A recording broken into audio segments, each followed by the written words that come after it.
হাতী তই ইয়াত হয় মহাৰাজ ই দুষ্ট হ'বলৈ দৌৰি গৈ আকৌ মোৰ কাণত সোমাব খুজিছিল মই ইয়াক থাপ মাৰি ধৰি লৈ আহিলো উত্তম উত্তম হাতী তোক মই পুৰস্কাৰ দিম তোক কি পুৰস্কাৰ লাগিব আমাকতো কি লাগিব আপোনাৰ ঘৰৰ পিছফালে দুজোপা শকত কলগছ দিলেই হ'ব দুজোপা নালাগে 4 জোপা ল'বি মন্ত্ৰী এই ভেকুলা কি শাস্তি দিয়া যাও ইয়াক মহাৰাজ মাৰিয়ে পেলোৱা ইয়াক ডিঙিটো কাটিয়ে পেলাও মহাৰাজ ই বৰ ভাল কাম এটা কৰে ই আমাৰ সকলোকে টুৰ কৰি বাৰিষাৰ আগজাননী দিয়ে ইয়াক মাৰি পেলালে বাৰিষাৰ আগজাননী দিয়া নোহোৱাই হ'ব মহাৰাজ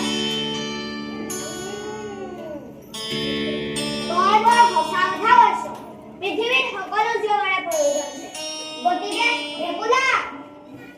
তই আজিৰ পৰা এনে কাম কৰিবিনে নকৰ মহাৰাজ আজিৰ পৰা মই এনে কাম নকৰো মই কাণত ধৰি শপত খাইছো মন্ত্ৰী ই দেখোন আমাৰ ঢোকাত কথা কৈছে তই মানে মিছা কথা কৈছিলি ওলাই মই যে কি কৰিম কিয় মিছা মাতিছিলি ক মানে হয় নহয় মানে মহাৰাজ মই মানুহবোৰক মাজত দেখিছো বিদেশী মানুহবোৰক বৰ সমীহ কৰে সেয়ে মই ভাবিলো মই বেলেগ এটা ভাষাত কথা কৈ যাওঁ তেতিয়া আপোনালোকে মোক বিদেশী বুলি ভাবিব আৰু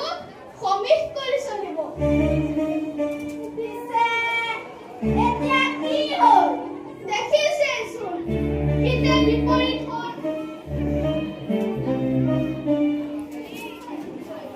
গতিকে ভেকুলাক জাবৰৰ মালা পিন্ধাই ৰাজহুৱা স্থানত ৰাস্তাই ৰাস্তাই ঘূৰি ফুৰা হ'ব লিখি দিয়া যাওক মিছলীয়া মহাৰাজ মই নেপালে মোৰ মান সন্মান সকলোতে মহাৰাজ মই জাবৰৰ মালা লৈ আহোঁ মহাৰাজৰ তেনেহ'লে কেনে কাম